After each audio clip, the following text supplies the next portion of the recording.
अनुराधा वैदिक एस्ट्रोलॉजी में आपका अभिनंदन। मैं अनुराधा आपका धन्यवाद देती हूँ कि आपने हमारे YouTube और Spotify चैनल्स को लाइक शेयर सब्सक्राइब किया और वहां अपने कमेंट्स और सुझाव लिखे। यदि आपने हमारे चैनल्स को सब्सक्राइब नहीं किया है तो जरूर करें और बेल आइकन भी याद से दबाएं ताकि आपको अपडेट्स निरंतर मिलते रहे। आज हम चंद्रशेखर शर्मा जी के साथ एक बहुत ही इंटरेस्टिंग टॉपिक रत्न पर बात करने जा रहे हैं। सर, सबसे पहले आपका अभिनंदन।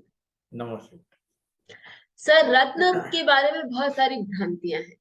एक भ्रांति ये मुझे दिखाई देती है कि सबसे फॉर एग्जाम्पल कि कभी भी किसी को भी आप देखिए तो सबसे इजीली पुखराज पहना दिया जाता है कि भाई ये पहन लो तो इससे आपके करियर में वृद्धि हो जाएगी, ये पहन लो। तो लड़कियों को पहनाया जाता है कि भाई आपको अच्छा हस्बैंड मिल जाएगा या हस्बैंड के साथ अच्छे रिलेशन जी रहेंगे या जी पुत्र प्राप्ति हो जाएगी, ये जी सारी चीजें। जी सर, और दूसरी बात, मेरे एक बहुत ही अच्छे टीचर थे जो वो नहीं रहे अब, लेकिन वो हमेशा बोलते थे कुछ भी पहनने से पहले ये देख लो कि क्या नहीं पहनना है, या एस्ट्रोलॉजी के लिए ये देख लो कि क्या तुमको क्या नहीं करना चाहिए, तो करना आसान हो जाए। मेरा आपसे केवल ये प्रश्न है सर आज कि क्या हर किसी को हर जेम हर रत्न पहनना सही है? देखो, ऐसा है कि यदि रत्न कुछ परिणाम करते हैं इंसान के जीवन में, इसीलिए धारण किए जाते हैं, जी सर। तो गलत रत्न पहनोगे तो गलत भी तो परिणाम होंगे। हाँ। ऐसा तो नहीं होगा ना कि भाई वो केवल रत्न अच्छे ही गलत परिणाम गलत। पे। हाँ। 9 रत्न परिणाम है, अच्छे। ऐसा भी नहीं कि एक ही रत्न है भाई उससे सब कुछ हो गया, है ना? तो ऐसा तो होता नहीं। तो नैसर्गिक है कि मैं तो कई बार बोलता हूँ, मेरे पास जब आते हैं कोई तो ठीक है, तू रत्न मत पहन, जो है वो पहले निकाल दे और बाद में देख तेरे को कैसा लगता है, समझ ही जाएगा। तो निगेटिव कम हो गया तो नैसर्गिक पॉजिटिव बढ़ गया, है ना? जी सर। ऋणात्मक चीजें कम होने से जो है उसमें से गया वाला तो निकाल दिया ना हमने, तो जो जगह कोई तो भी भरेगा तो अच्छा ही होगा। और ज्यादा अच्छा होगा वो अलग बात है, उसको हम देखेंगे बाद में। तो ये जो हमारे यहाँ भ्रांति की स्थिति हो गई है कि भाई पन्ना पहन लो तो धंधा बढ़ेगा, हमारा पुखराज पहन लो तो शादी हो जाएगी या धन बहुत मिलेगा, क्योंकि उसको धनत भी बोलते हैं। हम्म। तो यहाँ गलती ये हो जाती है कि आपको ख्याल में आएगा कि इतनी चीजें हैं। राहु केतु अपना गेम करते रहते हैं, कुछ ना कुछ करते रहते हैं। फिर कुछ हम जिसको बोलते हैं केंद्राधिपति दोष, हम्म। खासकर जिनको दशाओं के बारे में थोड़ा मालूम है और खासकर नक्षत्र दशाओं बुध। के बारे में मालूम है, हाँ। उनको मालूम है कि केंद्राधिपति दोष रहता है। केंद्र का अधिपति यदि शुभ रहा तो वो दोषात्मक होता है। हाँ, वो तभी दोषात्मक नहीं होगा यदि वो खुद के ही केंद्र में ही बैठेगा जो उसी का है ना? फिर भी वो कुछ ना कुछ करेगा। तो हमें ये समझना है कि भाई केंद्र जो है ये तो एक्शन की चीजें हैं, ये हम जो कर्म करते हैं उससे संबंधित है सब। धर्म हम्म। अर्थ काम मोक्ष, इसका आधार क्या है? इसका आधार त्रिकोण है। तो पहले इनको हमको समझ लेना चाहिए। अच्छा, सभी त्रिकोण के स्वामी अच्छे रहते हैं क्या? फिर से वही प्रश्न आ गया कि एक नंबर का हमने शर्ट बना दिया वो सबको होने वाला है क्या? नहीं होगा, है ना? वैसे ही है, क्योंकि कभी कभी वो त्रिकोण के स्वामी किसी दुस्थान के भी स्वामी रहते हैं।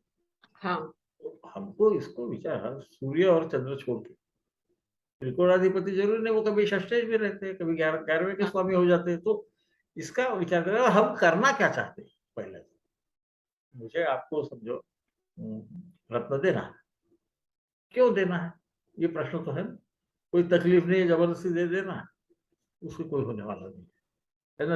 आपको मालूम है कि रावण की जो भगिनी थी, है ना, शूर्पणखा, और हम्म। रावण खुद महान थे, उनके रावण संहिता वगैरह प्रसिद्ध है, उनको सभी शास्त्र आते थे, ज्योतिष भी आता था, तो जी मंत्र सर। शास्त्र भी आता था, तंत्र भी आता था, ये तो मालूम है। जी सर। उसकी शादी क्यों नहीं हुई? तो क्या रावण मूर्ख था? हमको कुछ तो भी यहाँ पे हमारा सोचना चाहिए ना। तो धर्म का आधार जो है ये पंचम भाव और नवम भाव है, इनसे संबंध जरूर है। पर यहाँ यदि कुछ नुकसान है तो वो रत्न काम करेगा। यदि यहाँ कुछ नुकसान नहीं है तो क्या करोगे आप? सूर्य की जो आभा है उसको आप बढ़ा नहीं सकते। घर का 40 वाट का बल्ब आपको 60 वाट का आप कर सकते हो, है ना? या फ्यूज होने को आया है, आप बदल सकते हो उसको, उसको जरा उसकी रोशनी भी बढ़ा सकते हो। क्या हम जिसमें कुछ भी कमी नहीं है, ऐसे ग्रह की शक्ति हम बढ़ा सकते हैं? ये भी हमको सोचना चाहिए। ये बगैर सोचे हुए जब काम होते हैं तो क्या है कि ठीक है, अगले को अच्छा भी लगता है कुछ देर के लिए, उसका परिणाम नहीं होता। अच्छा, मुझे आप में कोई गलत है तो मुझे सुधारना है ना? वरना बगैर काम के कुछ भी दे दिया, आपको मालूम है कि इवन दवा में भी कोई भी दवा ज़्यादा ले लो, अति सर्वत्र दे देते हैं। जिसको बुखार बीमारी नहीं है उसको दवा दोगे, होम्योपैथ वालों को ज़्यादा मालूम है, वो एकोनाइट नाम की दवा है, बुखार एकदम आ गया तो वो दो तो बुखार कम होता है। अब बुखार नहीं है और दो तो बुखार आता है। तो इसको भी हमें ख्याल में रखना है कि भाई इसको कुछ तकलीफ है, तकलीफ कहाँ होगी? या तो वो वही गलती करेगा इंसान, उससे वो उसको कमी आएगी, वो लक्ष्मी स्थान है ना, तो पंचम हाँ। भाव है। जो विष्णु को आधार देता है, उसके बगैर विष्णु कुछ नहीं है। तिरुपति बालाजी हमारे खड़े हैं बेचारे, उनको शादी के पैसे नहीं है, कुबेर से लेना पड़ रहा है उनको। तो उन्होंने तो पन्ना पहना है, तो बिजनेस होना चाहिए उनका, उनके पास नहीं रहता, है ना? तो मजाक की बात अलग है, पर हम एक तत्व समझ रहे हैं। या तो हम क्या करते हैं कि जब हमारे पे कुछ बहुत ज़्यादा त्रासदी रहती है, हमारा दिमाग काम नहीं करता, हम बराबर गलत काम कर बैठते हैं, उससे कुछ न कुछ तकलीफ होती है। अब यहाँ कुछ गड़बड़ है, तो फिर उसका आप रत्न दोगे, तो वो काम करेगा। अब रत्न काम कहाँ करता है? ये हमारे मस्तिष्क पे करता है। मस्तिष्क में विचार आते हैं। विचार की वजह से आचार यानी कर्म होता है। और भगवान ने भी बोला कि मैं केवल कर्म फल का फल देता हूँ। आप तो कर्म आप सही करोगे तो सही मिलेगा, गलत करोगे तो गलत मिलेगा। कम से कम गलत नहीं करोगे तो नुकसान तो नहीं होगा, भले नहीं फल ज़्यादा मिला, कोई हर्ज नहीं। ये ऐसे विचार से मुझे रत्न देना चाहिए ऐसा लगता है। हमारे पूर्वजों ने उस पे काफ़ी लिखा है। हुआ क्या है कि उन्होंने कैसा करना बोला नहीं, उन्होंने बोला कि दैवज्ञ ने अच्छा विचार करके उसके बाद देना चाहिए।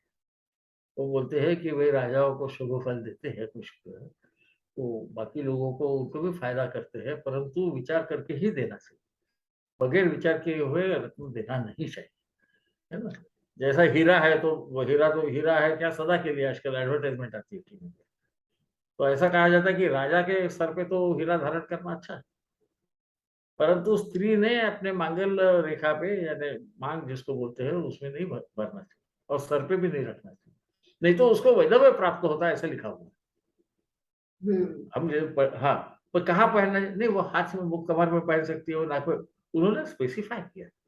इसका संबंध सब मस्तिष्क से है, ये हमको समझ आएगा और विचार को है। तो इसलिए उस प्रकार से विचार करना चाहिए, नहीं तो क्या है कि भाई एक फंडा सभी को चलता है, ऐसा थोड़ी होता है।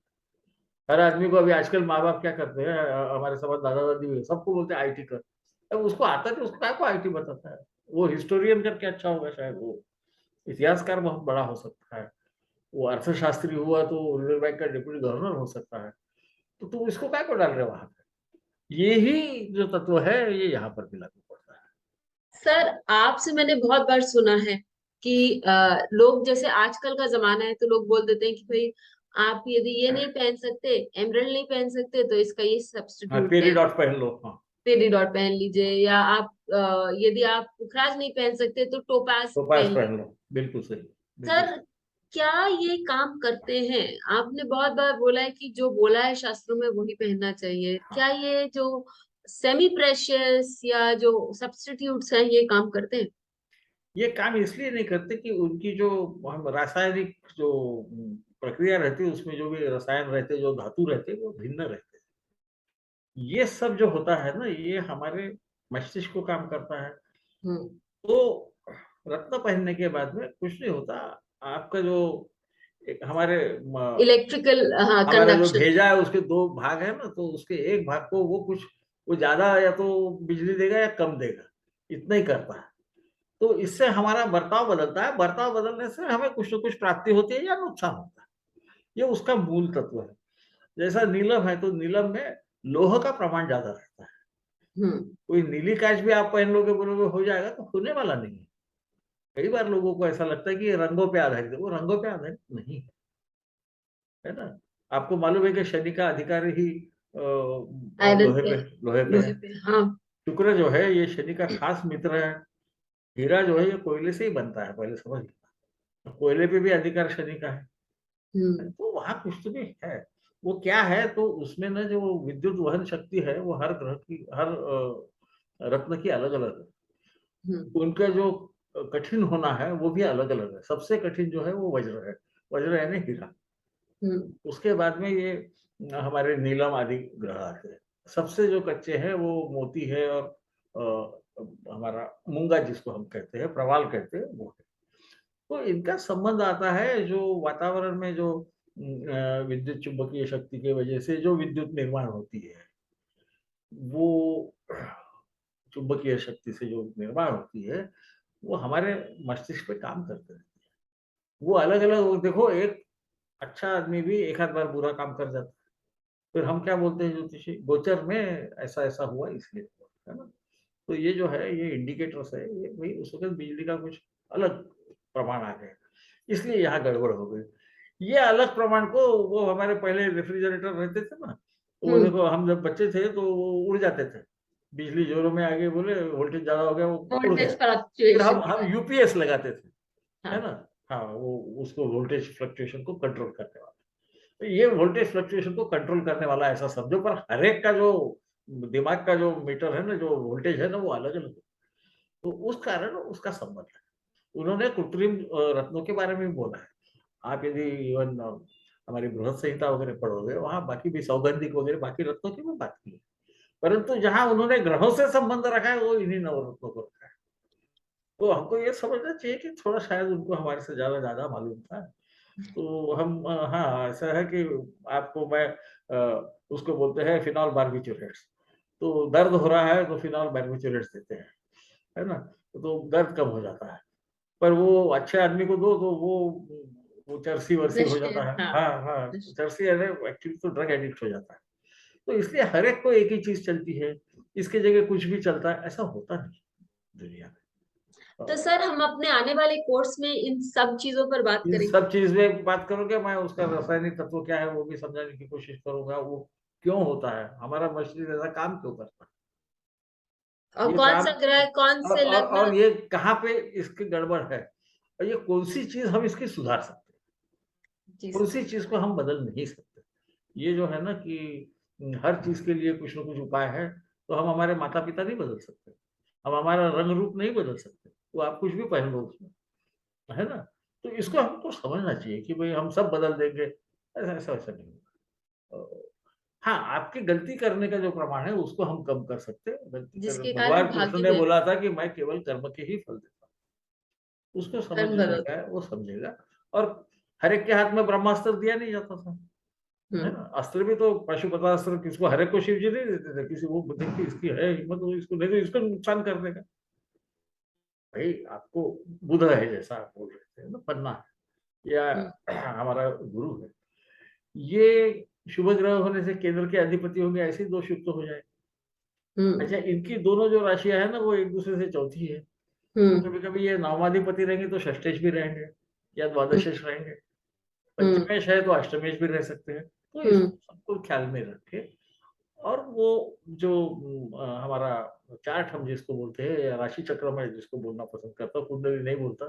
थोड़ा संस्कृत बोले तो लोगों को अच्छा लगता है ना? तो संस्कृत में ये है, वो एक ही बात है। तो वहाँ पे हमको देखना है कि यहाँ पे सचमुच गड़बड़ है क्या? कि हमने अपना तय कर लिया, उसको पूछो ना। जब तक आपके सामने है, उससे पूछो कि ऐसा होता है क्या? ये गलती हो रही है क्या? क्या आपकी हिम्मत कम पड़ती है इन टाइम पे? तो फिर आपको मालूम है कि ये हिम्मत का स्वामी कौन है? तो देखो कि वो इसके लिए अच्छा है या बुरा है? फिर उसका आप यदि रत्न दोगे तो आपको फ़र्क दिखेगा। वो फ़र्क दिखना चाहिए, प्रत्यक्ष शास्त्र।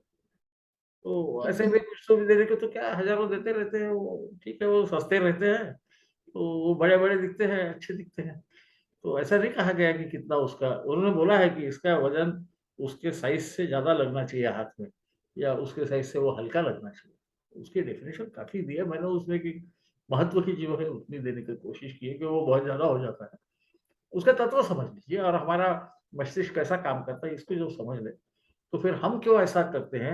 हम बोलते हैं कि संस्कार से होता है, फलाने से होता है, एक ही माँ-बाप के 4 बच्चे रहते, 4 अलग-अलग प्रकार से करते हैं। यही तो मूल आधार है ना हमारे ज्योतिष का, कि कौन से समय में। तो उस जी। वक़्त क्या होता है, तो उस वक़्त जो विद्युत शक्ति रहती है, वो तालू से हमारे मस्तिष्क पे काम करती है। हमारा स्वभाव हो जाता है वैसा। पर वो अलग-अलग वक़्त बाहर आता है, हर वक़्त वैसा नहीं। आप देखोगे कभी-कभी व ज़्यादा टाइम हो गया है, पर आखिर में बताता हूँ कि कभी-कभी आप देखोगे कि किसी का खून करने वाला आदमी एखादा कुत्ता तड़प रहा है ना, उसकी जाके बड़े प्यार से सेवा करता है। वक़्त हाँ, बदल गया, उसका दिमाग बदल गया उस वक़्त, तो ये ऐसा ही होते रहेगा वगैरह, ये मुझे लगता है कि ज़रा गड़बड़ है। पर अब क्या है कि हर एक का अपना-अपना विचार है, मैं मेरा विचार रख सकता हूँ केवल कि ये थैंक यू शास्त्र है, सो मच। इसके पीछे साइंस है, ये शास्त्र है, वो शास्त्र समझ लेने के बाद फिर जो करना चाहिए। क्या पहनना चाहिए, कब पहनना चाहिए, कैसे पहनना चाहिए, क्यों पहनना चाहिए और वो हम पर क्या प्रभाव डाल सकता है, ये सारी बातें रत्नों के लिए हम सर के साथ सीखेंगे हमारे आने वाले कोर्स में, जो कि बहुत सारे पुराने ग्रंथों से, प्राचीन ग्रंथों से, क्लासिक्स के माध्यम से सर हमें सिखाएंगे। तो यदि आपको भी सीखना है तो हमारा कोर्स ज्वाइन करें। आप डायरेक्टली हमें व्हाट्सएप कर सकते हैं या फिर वेबसाइट से भी अपनी सीट बुक कर सकते हैं। फिर मिलेंगे, तब तक के लिए धन्यवाद सर, आपका बेल बहुत आइकन बहुत। को दबाएं हाँ। ताकि आपको वीडियोस की अपडेट मिलती रहे। हमारे वीडियोस को लाइक करें, शेयर करें, उन पर कमेंट करें और हमारे चैनल को सब्सक्राइब करना न भूलें।